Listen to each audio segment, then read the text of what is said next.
let's take it away.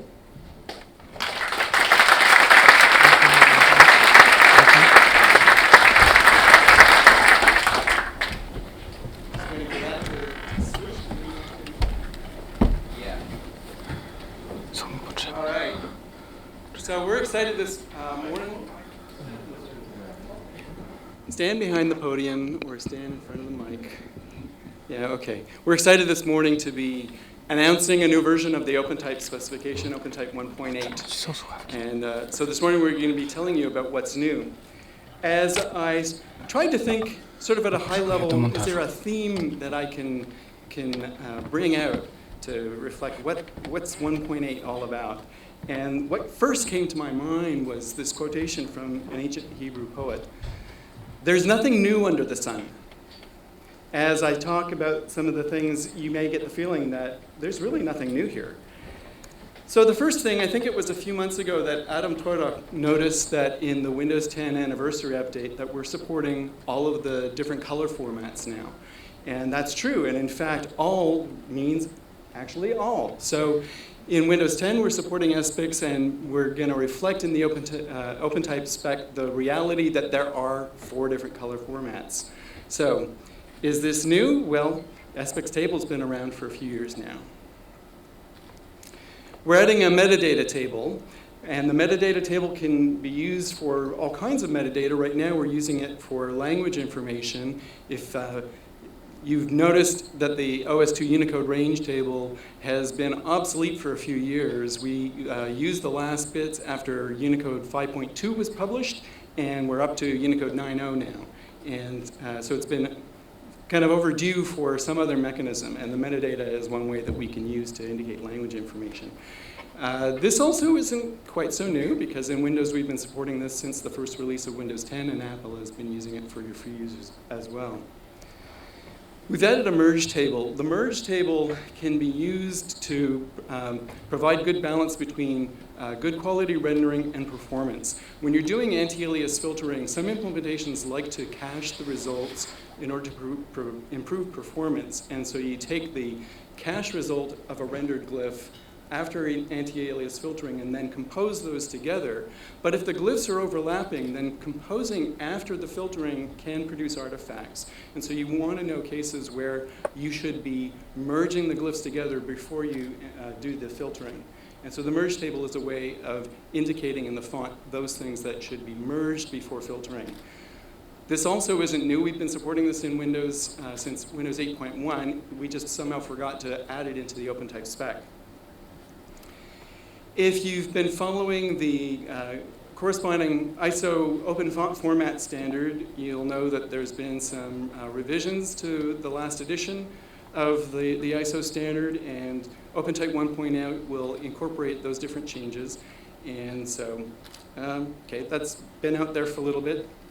Not so new. So, there's nothing new under the sun.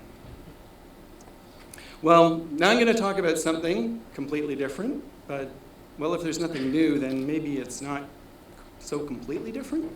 I started thinking about Ecclesiastes, and were there any other things that he had to say that kind of reflected what we're doing in OpenType 1.8? And there was these other passages. What's been done will be done again. For everything there is a season. I think this is an apt description for what we're introducing now in OpenType 1.8, which is OpenType font variations. Now, if you've been at the sessions earlier this morning, you've heard the word variations and interpolation referred to several times. And so, maybe this isn't something so new. What is OpenType font variations? First of all, it's variable. You've got the ability for a single font to behave like multiple fonts. And so at runtime, a font can vary on some design axis, such as this example of varying weight on a continuous range of weight variation. Or possibly multiple axes, in this case, weight and width. Or possibly 3 or even more axes. There's no practical limit to the number of axes that you can support in a single font, though in terms of what's usable, there may be practical limits.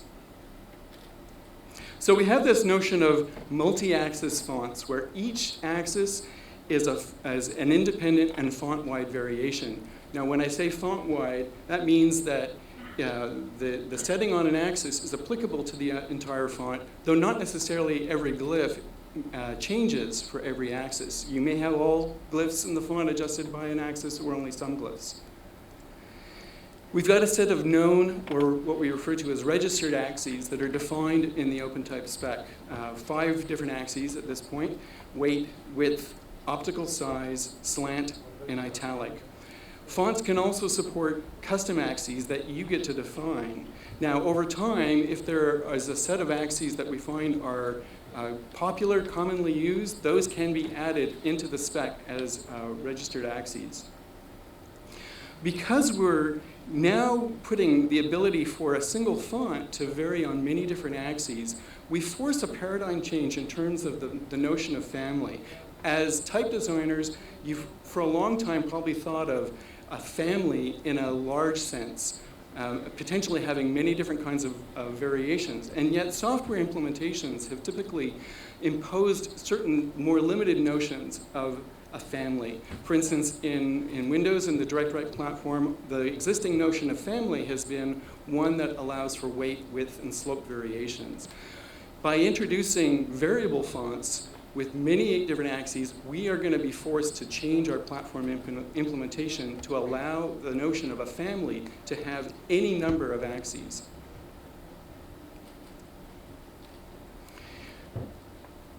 OpenType font variations is integrated fully into the OpenType spec. We've got variation data for all of the relevant OpenType tables. So OpenType supports different outline formats, and we support variations for both of those, for both TrueType and CFF outlines.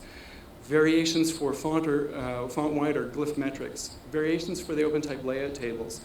The only existing limitation for now is that we don't have support for variation of SVG or math tables. Font variations are going to be interoperable. The fact that we've got 4 major companies here should be a statement that we are expecting this to be supported in all major platforms, OS platforms, and major content creation platforms. We've defined in the spec not just the formats for representing data, but also the algorithms that are needed for how the data gets interpreted, so that we are trying to be sure that when you create variable fonts following the OpenType 1.8 spec, that they will work everywhere.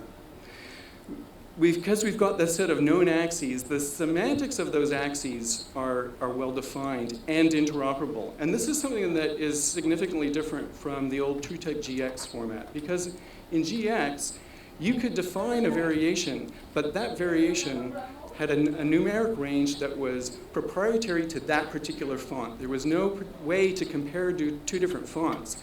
And an implication of that was, if you had, for example, some CSS styling, so this is some existing CSS, font weight, font stretch, there's no way to compare a font weight of 900 with the value in a GX font. By defining the semantics of the axes in the OpenType spec, we allow for this kind of interoperability between fonts and different platforms. Font variations are efficient. Inside the font data, we represent a single set of glyph outlines plus a set of deltas. Deltas for the outlines, deltas for other values in the font.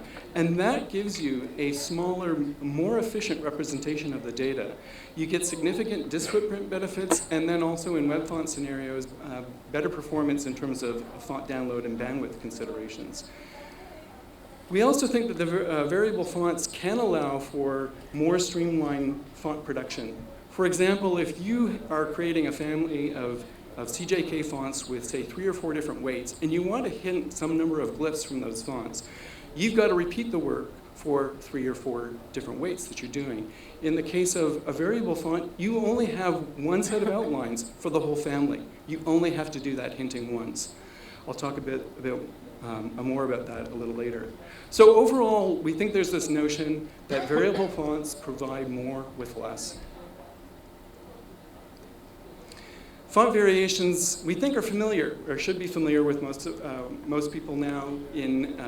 With existing tools, like we saw this morning, the tools have been designed to design a family of fonts with the notion of variations, where you start with different source masters and interpolate the instance production fonts that you're going to generate.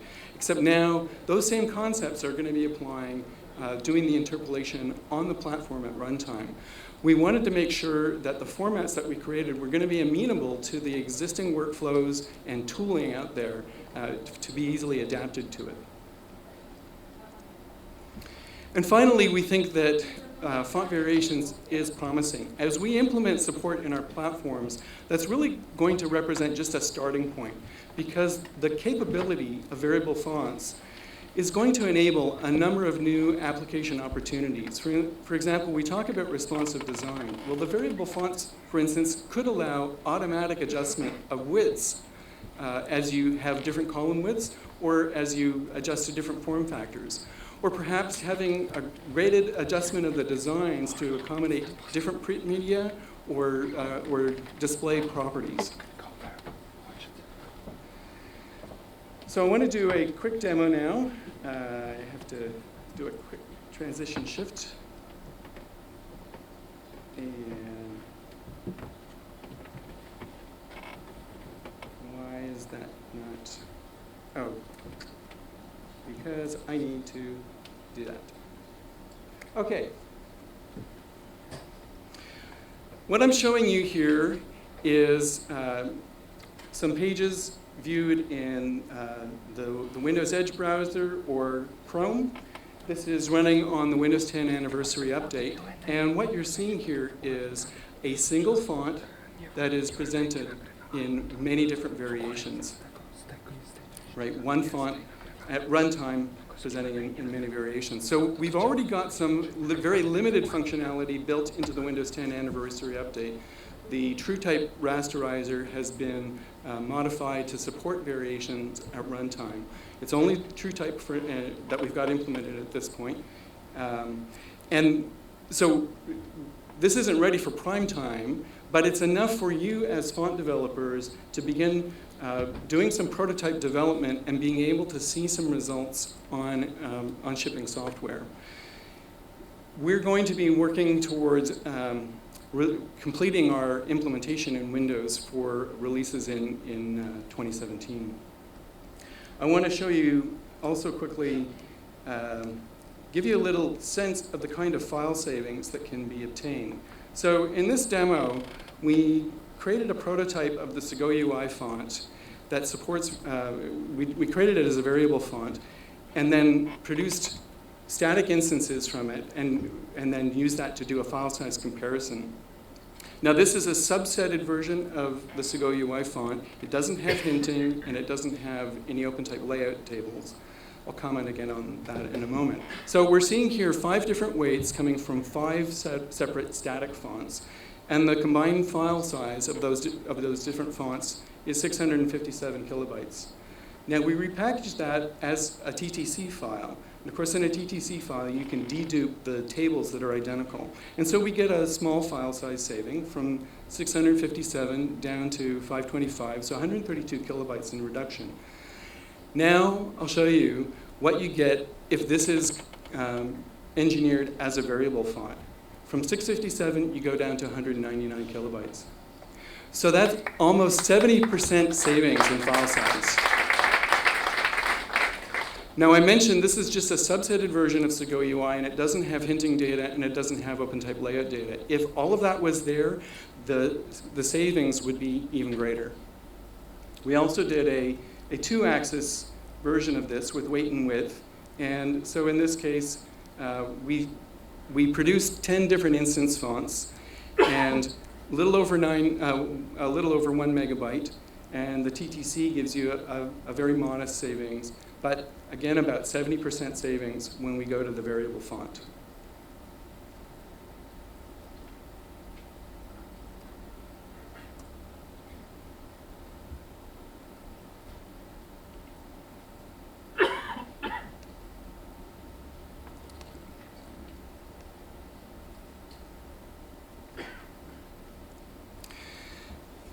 The font variations work has been an industry collaboration. I want to give you a little historical perspective on how we got to today. If we go back a few years, there's been some significant developments in the type industry. So first I'll mention the development of Css3 Web Fonts, which of course brought a lot more typographic variety to the web, use of a lot more fonts. And then, of course, we've seen the explosion of mobile devices, and that gave rise to interest in responsive design. But this combination of things has led to a couple of challenges.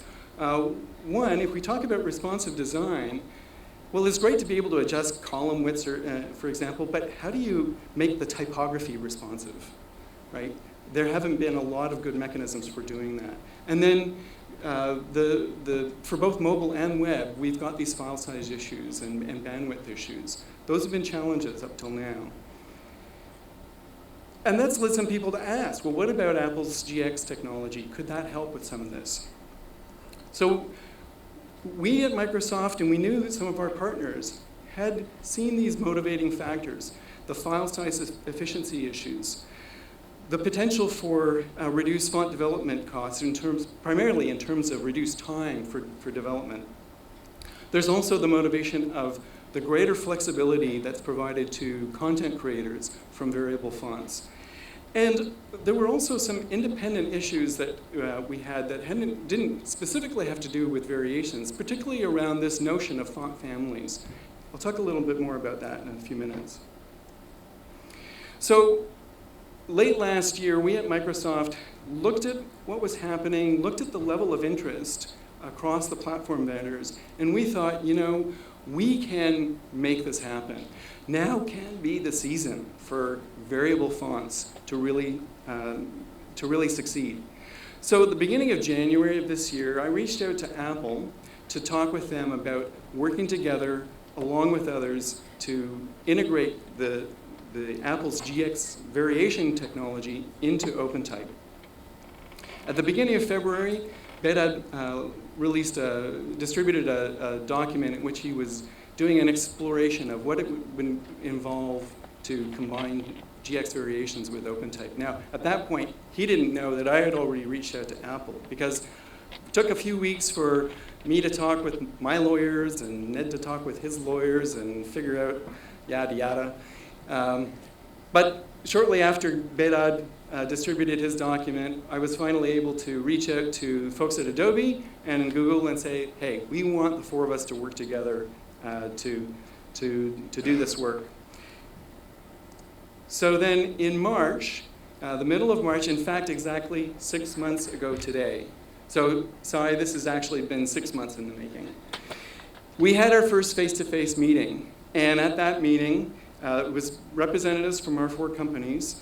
We identified all of the different technical challenges that we were going to have to solve. We had a set of concrete proposals for many of them already at that point. We reached consensus on a set of goals for an initial release and a timeline, and that timeline included being here this week at ATypI to announce this. From April through July, we had some more meetings where we continued to work through building consensus, not only on the formats, but also on the algorithms that we need to use. And so at the end of July, we had completed beta for the 1.8 specs. And then in August, we invited a little broader ring of reviewers to give us feedback on the specs. And that brought us to today. So the way that this has worked, I think we can say that OpenType font variations can be considered an industry standard. We've had this collaborative process across all the major platform vendors. We've worked on designs to accommodate the different requirements that we have in different implementations to make sure that this will work well everywhere. We've been inclusive from the outset. The GX variation format was designed for TrueType. We wanted to make sure from the outset that this also supported CFF. And we had this goal to ensure interoperability, as I've already mentioned, defining the algorithms as well as the specification of the formats. We've also decided to collaborate on some test suites so that we can validate that on different platforms we are all producing the same behavior. Now, along the way, someone gave me this this quotation. The type designers have a long collective memory. They remember the original hype with which Apple announced GX and Adobe announced multiple masters.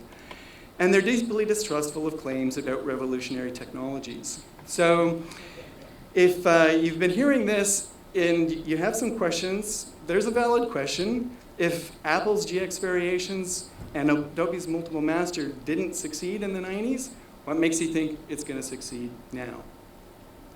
Well, this is my own perspective on some of the reasons why variation technology did not succeed in the 1990s. First of all, digital type was still young in that era. If you think about it, we had had this explosion of computers going onto desktops in businesses, and people that just a few years earlier had been creating documents on typewriters were now using word processors and desktop publishing software. They had the typographic sophistication of a typewriter, and they had to be retrained. There was a lack of font development tools. That was a big blocking issue. And we had these competing formats. This was the era of the font wars. And so it was hard for anybody that wasn't one of those main vendors to commit to a particular format because it wasn't clear what was really going to succeed. And there were, to some extent, there were different priorities that people were juggling. Not everybody had this as their top priority. We've got a very different climate today. First, we've got a much more mature content creation industry with a lot more typographic sophistication. We've got common font tools, as we've seen this morning, that are already using variation concepts for font development. We've got a commitment from all the major platform vendors to be supporting the same format. And we think there's a widespread interest. So we really think that there is a different climate now than existed before that will be enough to make this succeed today. So I think it's fair, taking one more quotation, to say that reports of the death of font variations have been a little exaggerated. So what's the current status? As of this morning, Aaron's at the back pushing the buttons even as I speak. The OpenType spec is being published, 1.8. We've got, as I mentioned, we've got the conformance suite that we're working on, so development of that is in progress. We've got platform implementations that are in progress. Work has been started, but we're all working, and you can expect to see product releases beginning next year that will be supporting variations. I mentioned in Windows, we've got a little preview of functionality in the Windows 10 anniversary update. We're committed to Windows releases, updates in 2017. We're also working on adding support in the VTT hinting tool for supporting variations. Other tool vendors are committed to supporting this or are already doing work in progress. And I think, in fact, if the order of presentations this morning had been different, you might have heard a little more from the Glyphs and Font Lab folks. And then the web, of course, is a major platform. And that is our next step, is we want to be engaging. And our four companies are all committed to working together to submit formal proposals. That process will actually begin next week at the next TPAC meeting. So I'm going to hand it over now to my partner, Ned, who's going to go a little deeper in some of the basic concepts of variations.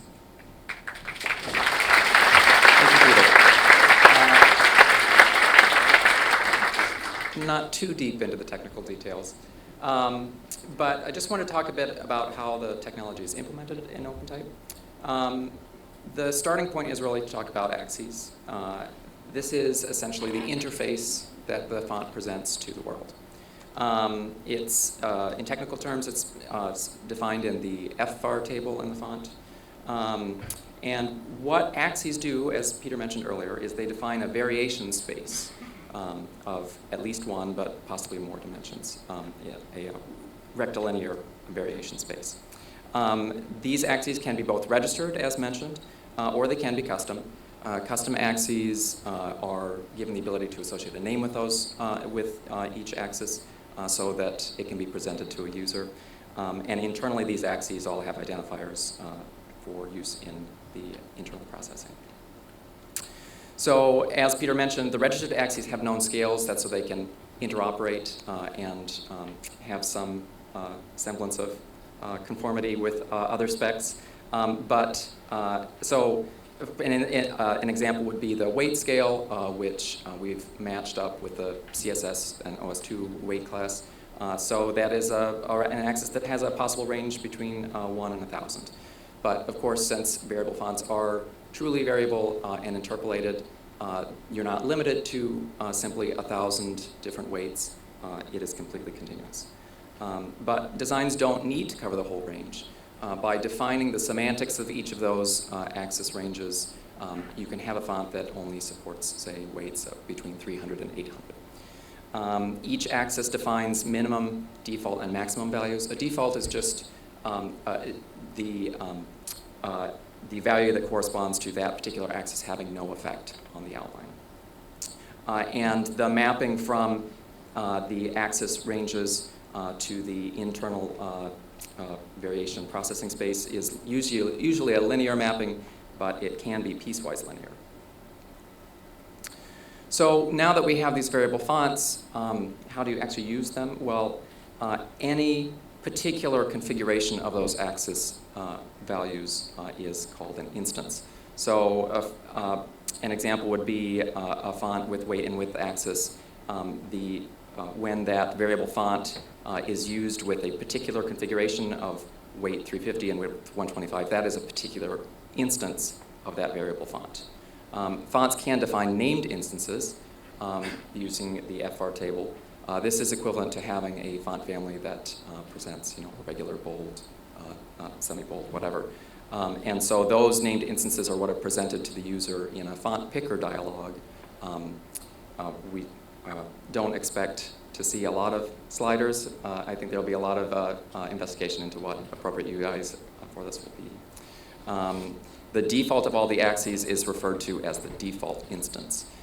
This is called out because when all of the axes are at their default value, that means that no modification is made to the outline. So that corresponds to that single set of outlines mentioned by Peter that is in the font. And that also corresponds, for historical purposes, to all of the unmodified metrics in the font. So like the OS2, the head table, all these things have font-wide and glyph-specific values, and that corresponds to the default instance.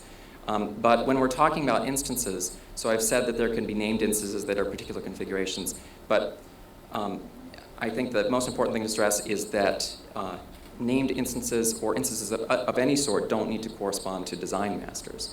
So you might be used to designing a font with masters at the extremes of axes, and that's fine, but that is not a requirement of the implementation.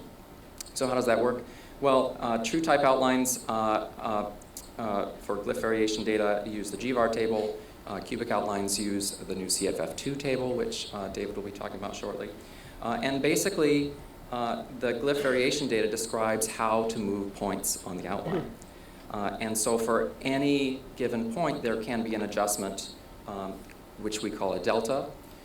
And really, the process of interpolation uses the values of the axes to apply these individual deltas to a certain amount. And so the way that works involves a few minor technical details, which I'm going to skip over here.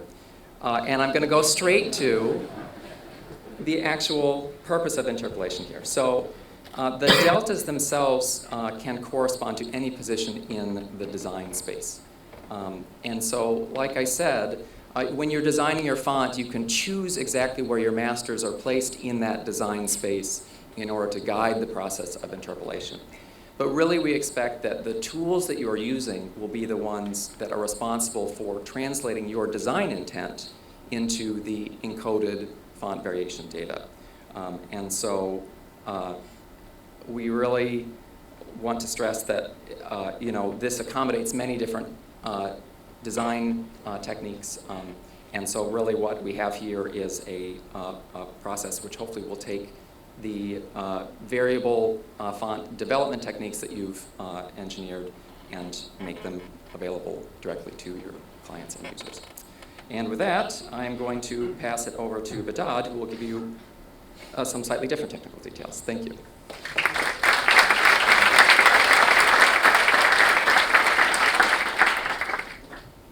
Thanks, Ned.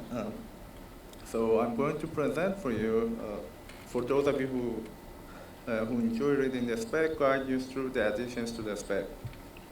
So again, font variation, there's this interpolation algorithm, and you can apply it to anything. It's, most of the time it points with X and Y, but you can apply the same technique to any font-wide number. Like it might be the font ascent, descent, it might be any number can now be interpolated, and I'll guide you through where those are stored, and then some other features of the OpenType layout. So at the very beginning is the font-wide variation metadata, and that's stored in the fvar and avar table. The fvar, as was mentioned twice already, supports arbitrary access, and then you have named instances. Again, you might have only 3 masters, but you can define 9 different instances, and they show up in a font dialog. And the names of these named instances refer to the name table, so they can be translated. And then we also, fvar also streamlined the standard access. And the avar table, which was briefly mentioned, is how you go from a linear interpolation model to a piecewise linear, but that can be arbitrarily more accurate. So that's if you want to use Luke's interpolation curve or Pablo's, whichever you prefer. I can't make up my mind. That's where you put this curve.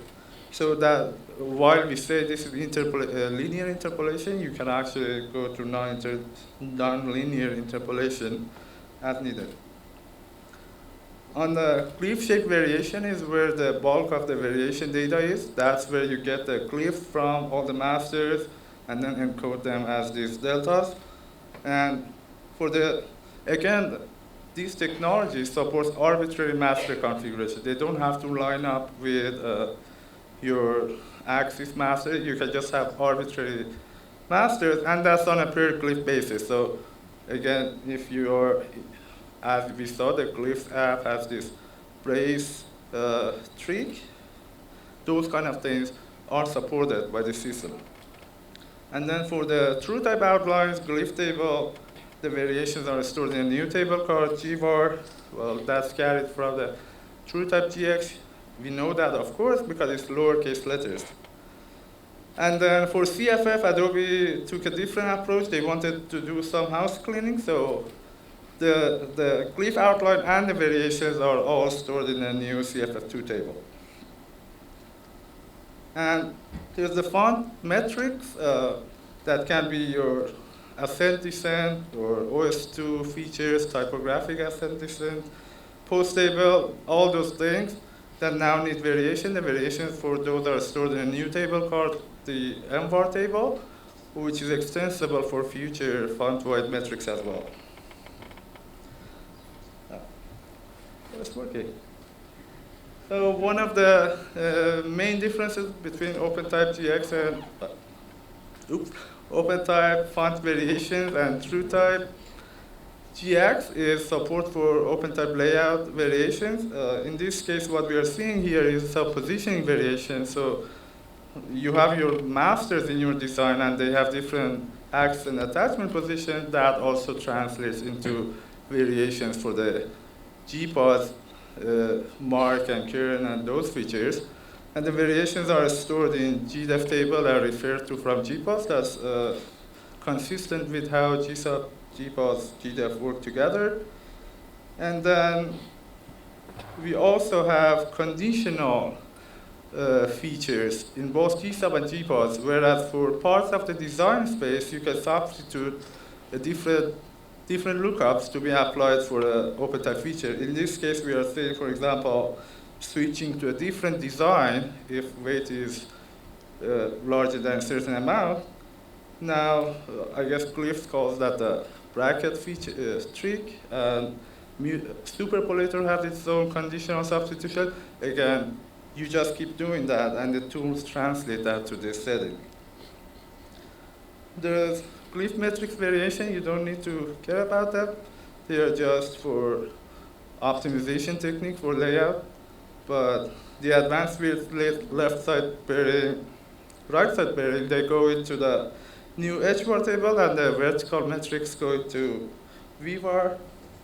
And for CFF2, because the advances are not stored in CFF2 table, the hvar table is mandatory, but vvar is optional.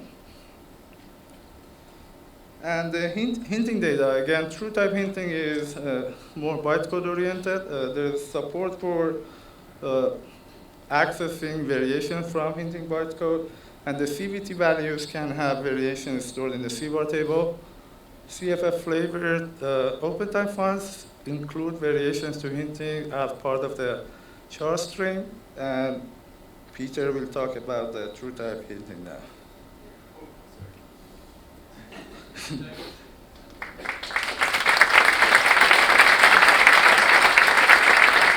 David will talk more about CFF2. I will talk about hinting, specifically true type hinting for variable fonts. When you're hinting, you're creating relationships that involve x or y distances, and these can be relationships between two or a set of points, outline points. For example, if you're looking at a capital B and deciding on the midpoint vertically, you may be defining that midpoint as an interpolation, a proportional interpolation between the top and the bottom of the B. So that's a relationship between those outline points. Or a relationship between outline points and some key metric values of the font. For example, setting the points along the top of a lowercase x to the x height of the font. Now, if you think about those kinds of relationships, exactly the same relationships will be applicable for every different instance of the font across the family. And the specific XY distances may be the things that possibly change, but the relationships can be the same. And that's exactly the approach that you want to be taking as you think about hinting, true type hinting for a variable font. So the process that you would go through is, after you've completed drawing the outlines, define the hints for those default outlines and set up the key CVT values that you need. And then review the non-default masters that are significant. Now, this is a point where you may need, depending on your tooling workflow, you may need to be aware of how your original source masters got translated into variation data with the font, within the font, because you want to be focusing on those particular points where the deltas are defined in the font. Focus on those and to figure out what corresponding CVT adjustments are needed for those particular points. And then the tools should take those adjustments to the CVTs and from that generate the CVAR table data that you need. When you've done that, then you can proof the non-master interpolated instances to make sure that you're getting the visual results that you expect. Some hinting recommendations: if you're using VTT, we recommend that you use the res commands. The res commands are sensitive to different rendering modes, such as whether there's vertical grayscale or color clear type hinting going on, for instance. And we recommend those in particular for variable fonts because we feel like those results are actually going to give the best overall results across an entire variation space. Don't use a lot of CVTs. The more CVTs that are defined, the more things you may need to define adjustments for. So if you can get away without defining CVTs, that'll save you some work. And avoid delta hints. A delta hint is specifying a very specific X or Y adjustment that's going to apply across the entire variation space. That probably does not make sense. So don't use delta hints. If you're someone that does advanced hinting, working directly with the true type instructions, as Behdad mentioned, there's a couple of instructions here. The get info instruction that already exists has been updated to be able to report support in the interpreter that you're actually running with on whether it supports variations. And then there's a new get variation instruction that will report the axis values of the current instance so that you're able to do some conditional instructions.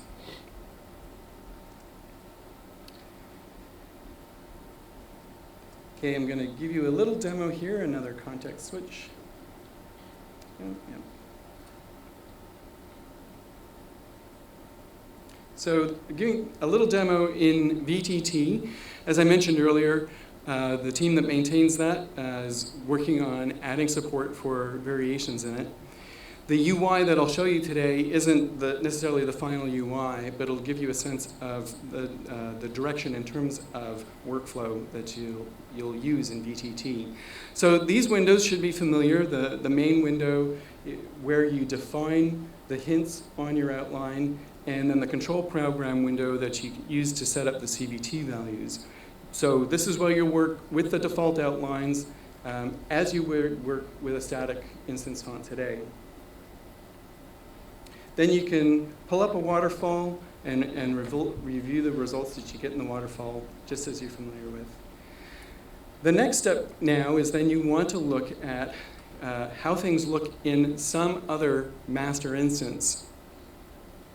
Now for this, you're going to want to have set up named instances in the font that you care about. And so we'll pull up this other window. This is a window where you'll see or be able to edit CVT values for other instances. And in here, I can select the different instances. So I'm going to pick bold because that was one of the master designs used in this font.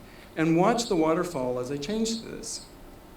So the waterfall is reflecting the particular named instance that has been selected.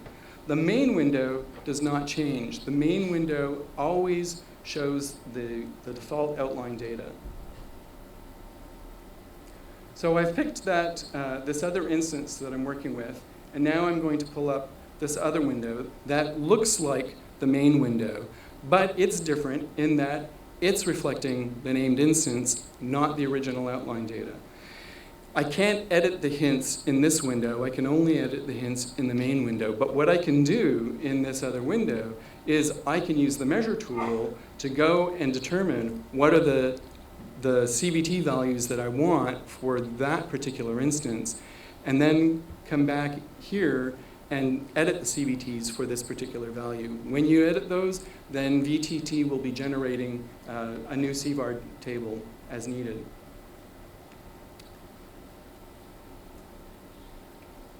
So before I get off this, I realized a couple of important points that I forgot to mention. And we need to switch. Oh, no, that's right.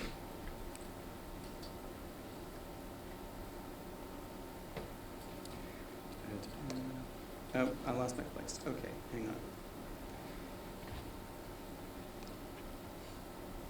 Context switching in a presentation is always easier with a KVM switch. Okay. Yeah, so before I get off this, some things to keep in mind with variable fonts is that, as we've been mentioning, there's just one set of outline data. So if you were creating an entire family of fonts and you wanted to hint all of those, all of the different design variations as a set of separate static instance fonts, then you've got multiple sets of outline data to hint. In the variable font, there's just one set of outline data. There's one set of CVTs that are created. And so you only have to hint once to cover the entire family. And that can provide a very significant savings in time of development. You can ask Rob, who did a project recently doing some hinting, and he can tell you that he hinted an entire family of how many? Yeah. Manual hinting with a font that was targeted at 6 particular instances and did all the manual hinting in an hour.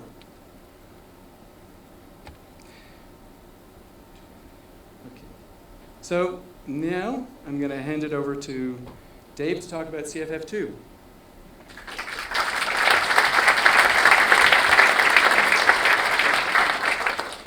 Good morning. I wanted to say a few words to start with about what CFF is and why we're changing it. So 20 years ago, Adobe created the compact font format as an improvement to the original Type 1 font format. As you can guess by the name, CFF was designed to be a lot more compact. It was as compact as we could figure out how to make it at the time. But it was just an evolution of Type 1, so it had the same primary features. It still used cubic curves. It had a lot of information in the individual car strings, the glyph names, the advanced widths, the hints, and all that. And those hints, of course, were the same simple declarative hints that Type 1 had introduced.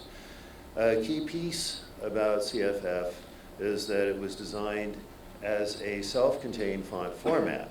So it was originally used in PostScript printer memory to store fonts there. And it was also soon after that used when we introduced Acrobat with PDF files with embedded fonts. So the fonts embedded in PDF are stored in CFF form. And for these purposes, the whole thing had to work together as a fully functional font. Later, when we worked with Microsoft to create OpenType, and we wanted to continue to carry PostScript style outlines forward, we introduced the CFF table as a sort of a supplement to the OpenType font format. It was referenced by the format, but not really included in there, and serving as kind of an alternative to the OpenType's glyph table for TrueType outlines. So 20 years later, a lot has changed. We have decided to break with the past and create a CFF2 table as part of OpenType 1.8. The CFF that you're familiar with will continue to work just fine. You can keep building fonts as you always have. But if you want to take advantage of some of the new stuff, we'll be using CFF2 for that. It is now just a part of the OpenType font format. It's no longer a self-contained font file. And so this enabled us to remove a lot of information from the car strings and other parts that had become effectively redundant, and reference those from the other OpenType tables that cover that stuff. This makes CFF2 outlines behave a lot more like a full citizen of OpenType, and reduces the differences between TrueType and CFF. And it also lets us make things still more compact. We've made a variety of improvements. As Peter mentioned, we reintroduced the blend operator that we had used with some modifications from its multiple master days. We changed the car string format to make it even more compact with the benefits of 20 years of hindsight. We introduced another benefit. Some of you are familiar with our CID font format that we've generally used for our East Asian fonts. One of the benefits of CID was that it allowed you to hint different sets of glyphs with different sets of hints. Whereas normal Type 1 and CFF2 name-keyed fonts have one font-wide set of hints. There are now multiple hint dictionaries in CFF2, as there were in CID, and we're effectively deprecating CID and removing the distinction between CID and name-keyed fonts.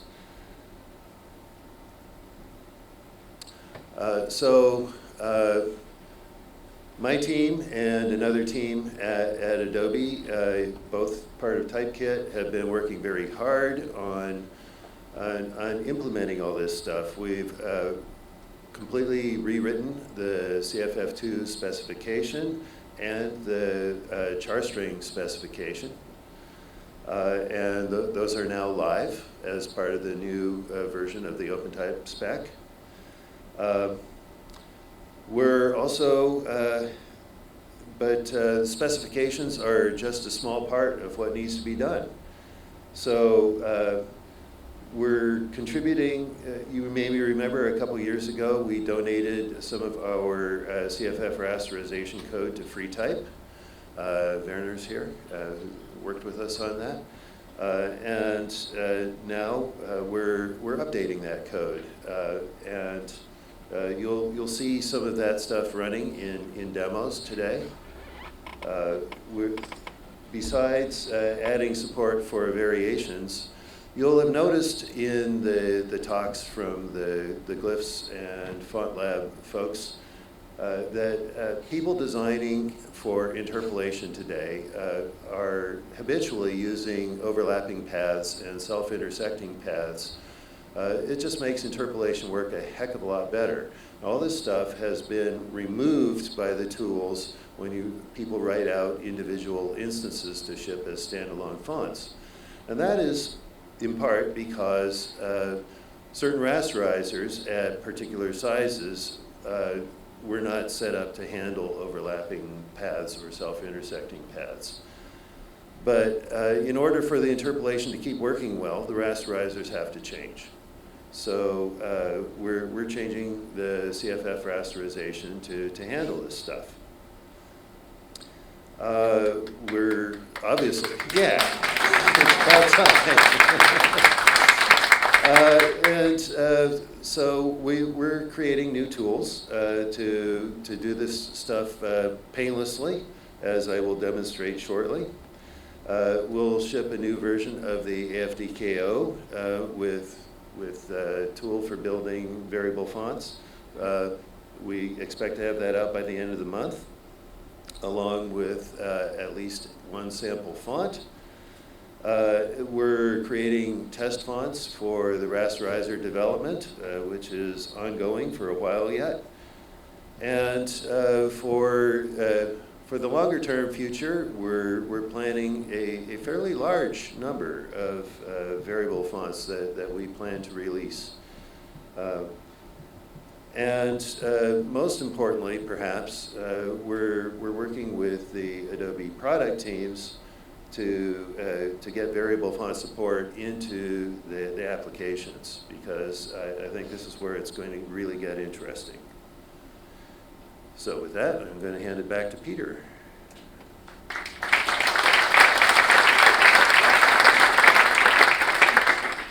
So I want to tell you about another table that we've added, the style attributes table, or stat table. This is something that isn't specific to variable fonts. It's required in variable fonts. We also recommend it for any new non-variable fonts. The particular problem that we're trying to solve was this issue of different notions of a family. How do you deal with families that have got designs for many different axes and many different instances on those axes when you're working with existing software that has more limited notions of a family? How do you bridge that gap? By supporting variations, this is one of those other independent problems that we were forced to solve. So consider the Sitka optical size variants. The Sitka family was added to Windows in, I think, Windows 8.1 and supports optical size variants. But this is a non-variable font, static instances, and for different optical sizes. And in Windows, with Direct Write having a weight, width, slope family model, the different Sitka instances are presented as discrete families. So you have Sitka caption, Sitka text, Sitka heading. And so I think 2 years ago, after 8.1 shipped, then the advanced reading team that developed the Sitka font came to the graphics team and said, you know, it would be great if we could get the platform automatically selecting the appropriate optical size for the given text size. And we said, well, that sounds really interesting, except we have a problem, because if we were to make that happen automatically, then we no longer have Sitka display, Sitka caption. We just have plain old Sitka. Our APIs aren't set up that way. So we can change that, but how do we actually make that happen? So you're familiar with the fact that inside the font, you've already got these different name table pairs. So name ID 16 and 17 for the most generic notion of a family, but you've got 1 and 2 that you have to set up to support software that supports this older so-called GDI model of a family. And then we've got name IDs 21 and 22 for applications that support the weight, width, slope model of a family. And I'm sure you really love this proliferation of name ID pairs. So if we were going to add optical size into a platform model of a family, are we going to create another name ID pair? We said, I don't want to do that.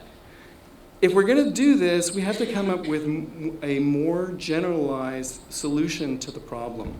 So this was a conversation that we had a couple of years ago, and then this got put on the back burner as we had to work on some other things. But as we started working on variations, we realized, okay, we need to revisit this, we need to solve this problem. So the style attributes table is our solution for this problem. So consider this family, Sitka, and let's suppose we're interested in a particular design variant, display bold. Now again, we're not talking here about a variable font, though the concepts apply in a variable font as well. So in the stat table, we'd identify that this family, the family that this font is part of, has 3 relevant axes of variation. It's got weight, optical size, and italic. Now I say here axes of variation, even though this isn't a variable font, but the concept is across this family, we've got these different axes in which the members of the family vary. So then in the stat table, we would add additional values that represent what this specific variant is all about. So on the weight value, on the weight axis, it's got a value of 700, and we give that a name of bold. Of course, you can also have localized forms of that. On the optical size value, it's got a particular numeric range, and we're giving that a name, display. And on the italic axis, it's non-italic, or 0 italic, and we're giving that a name of normal. And from those values, then, you can generate different family and subfamily names that are needed for different models of what a family is. So let's suppose you've got software that is working with what we hope will be the common model of a family going forward of supporting multiple axes. Then you can take those individual strings, compose them together to create the appropriate names. Now you saw normal drop out. Typically, normal as an italic value isn't used in a subfamily name. So there's a way in the data to indicate, yes, this is a name for that value, but it doesn't need to be included in a subfamily name. It can be omitted. Okay, so we've generated the names for the superfamily. Suppose I want to generate names for a GDI model. I can take those values again, compose them in a different way to get appropriate names that software should project if the software only understands the GDI family model. Or if I'm working with a weight width slope model, I compose those in an appropriate way, and then software can project the relevant families and subfamilies.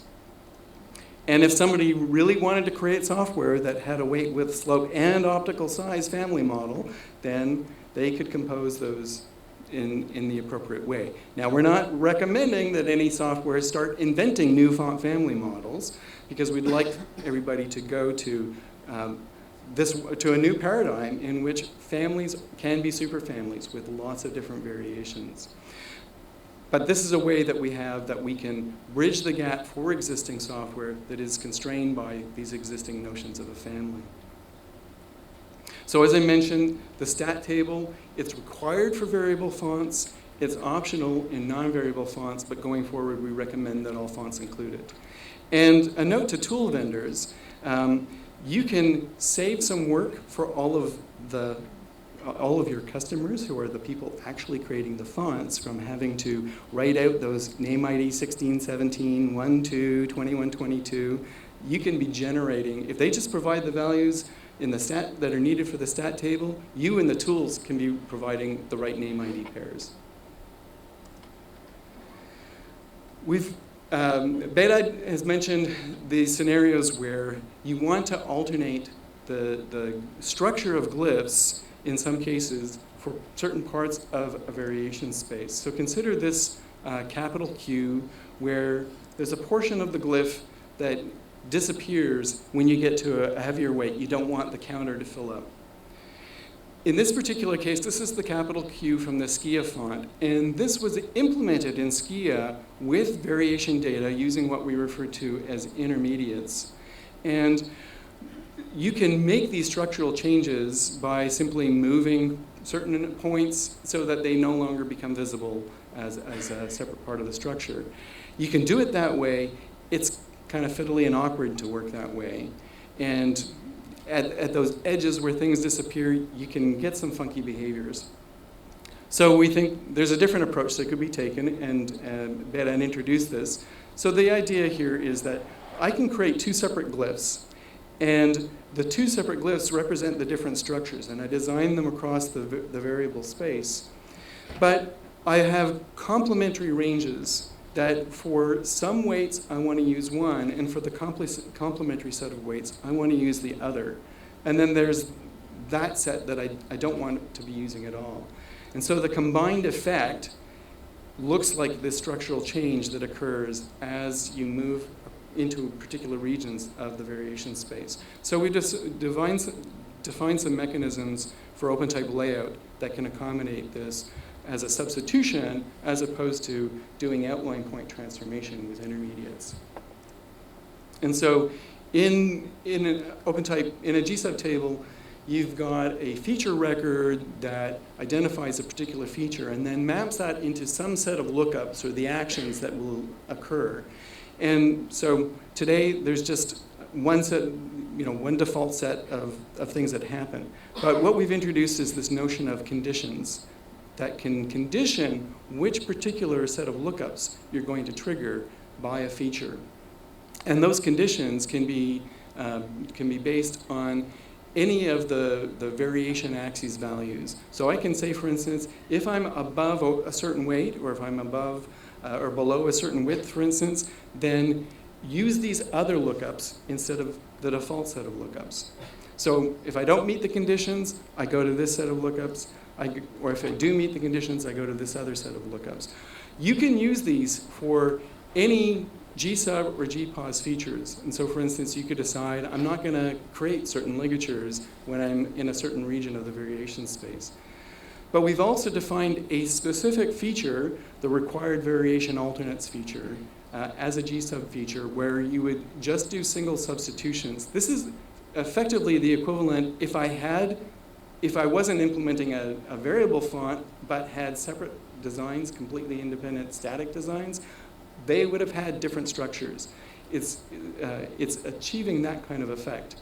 And so if the conditions aren't met, I go into a default feature list or a default lookup list that doesn't take any actions. I just get the default list. But then if the conditions are met, then I apply a different set of lookups now that actually make some substitutions. And so in that way, you can get these different glyphs with different structures for complementary parts of the variation space. Okay, I'm going to hand it back now to Dave and Behdad to talk some about some design and tooling workflows.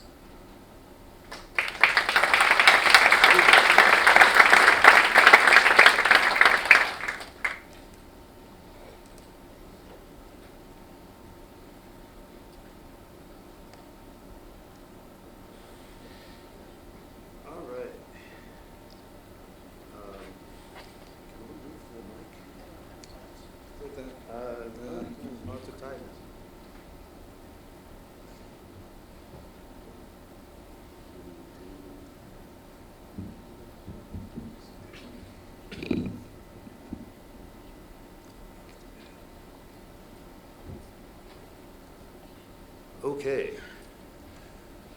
I wanted to say a little bit more about how we've tried to make it dead simple for people to make variable fonts using tools and processes that you're totally familiar with.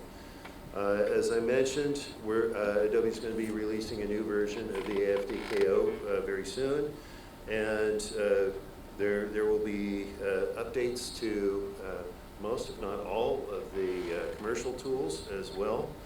But I'm going to do a quick demo here. I've got a copy of Acumen Pro, and you can see I've got,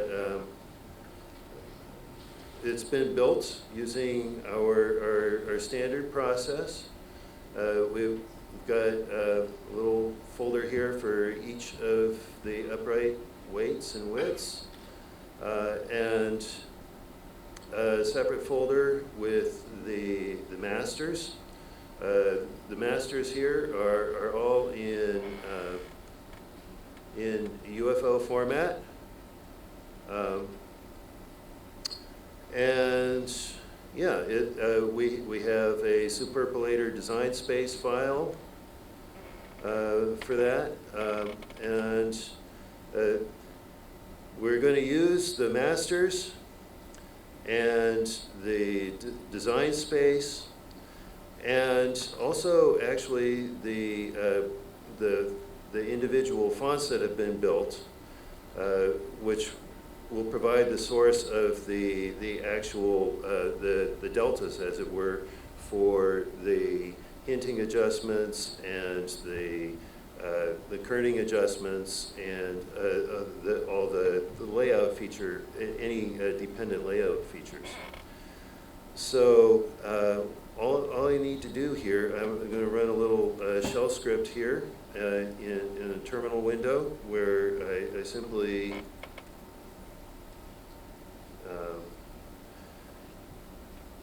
there's a little and this takes less than a minute. You can watch it run right here.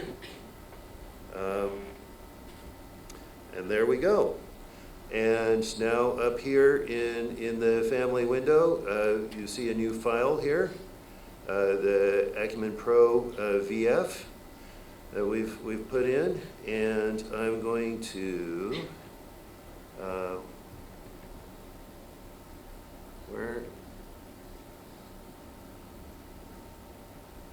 where's font load? Font view.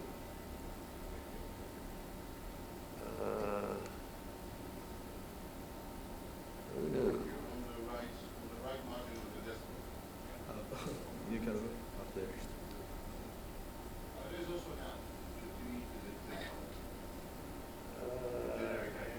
There we go. I have a very special desktop. I can't actually see that part. Okay.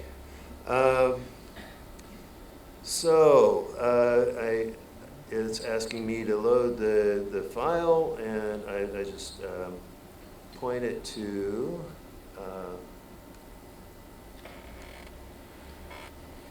the new file, and I open this. This tool here, Font View, was created by Sasha Brouwer at Google. It's running on top of the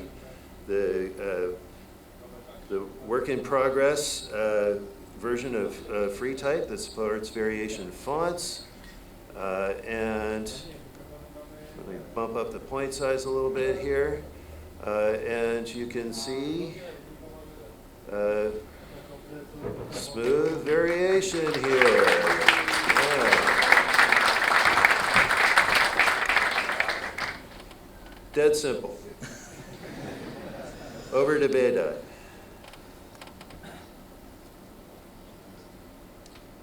Oh, it actually worked. No, mirror. Okay. We couldn't possibly do this 3 laptop without any accident. Okay. So to continue on that, again, I'm demoing on Linux. This is using the FreeType version that Werner and Adobe worked on, and it's running font tools that we developed variations on. Font tools is a true community project now. I talk about it later today.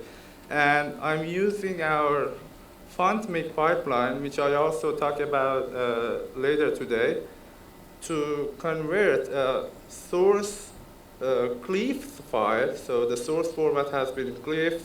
Convert that one to a set of TrueType compatible outlines, and typically that's how you do this.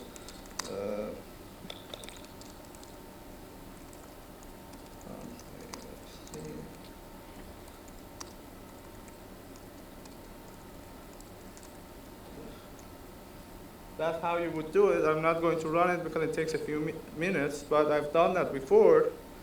After that,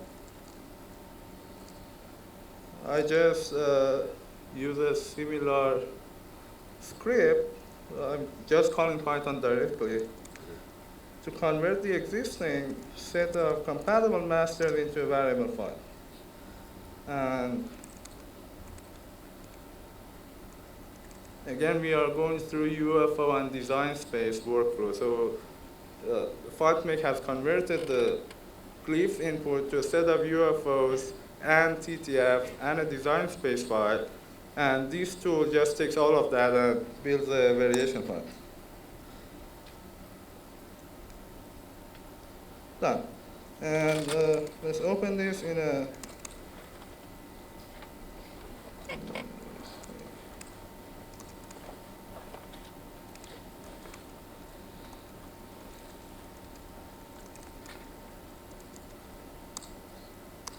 So we call this yet another slider demo, and this is also done by Sasha.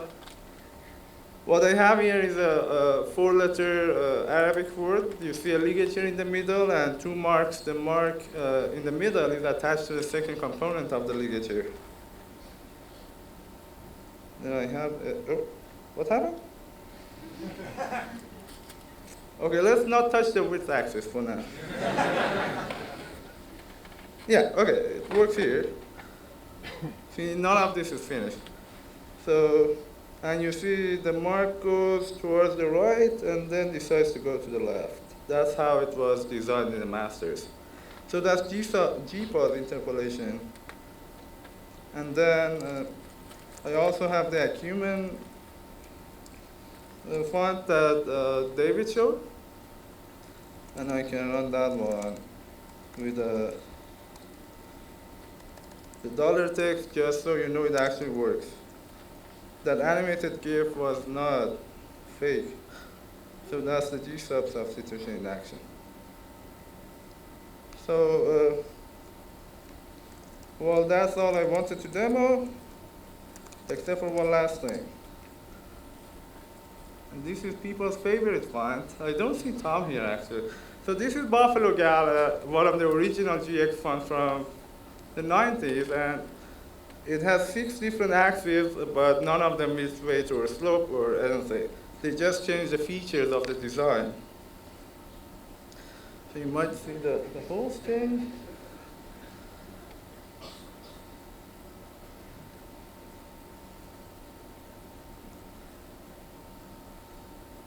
What's that one? Oh yeah, no, the serif. Yeah. This has the rounded serifs, yeah, and the shape. So what's remarkable about this demo, as opposed to what we saw earlier, is this is running in a proof of concept build of Chrome that Dominic built. Dominic and Emil of Chrome team are here if you want to catch up with them. This is right now hacked up to just work for this font, but the way we see it is width and weight and optical size should just work with variation. The regular CSS should be wired up to choose the right instance, but for arbitrary axis, as Peter mentioned, all of us companies are working together on a CSS proposal to make the arbitrary axis accessible from CSS the same way or similar to how you access font feature settings. And by that, I pass it back to Peter.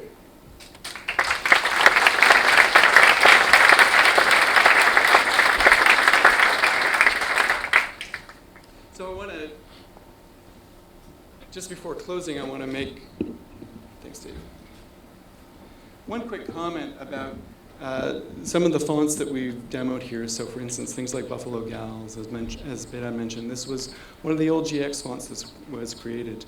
I want people to, just to set expectations, OpenType font variations isn't exactly the same as GX. And so what you should see if you try using existing GX fonts, you'll see a lot of functionality working, but it may not be perfect because the old GX fonts don't have everything that we've added into the OpenType 1.8 spec. For instance, in the FR table, not defining the numeric values according to the scales the way we've defined them.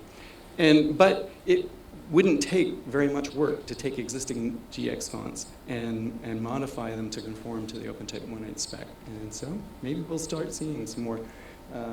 So in closing, I just want to wrap up, mention some resources. As I mentioned earlier, the OpenType spec is now published, and so you can use the URLs up at the top. The short version goes to the current version of the OpenType spec, or specifically for version 1.8, the slightly longer spec URL you can use.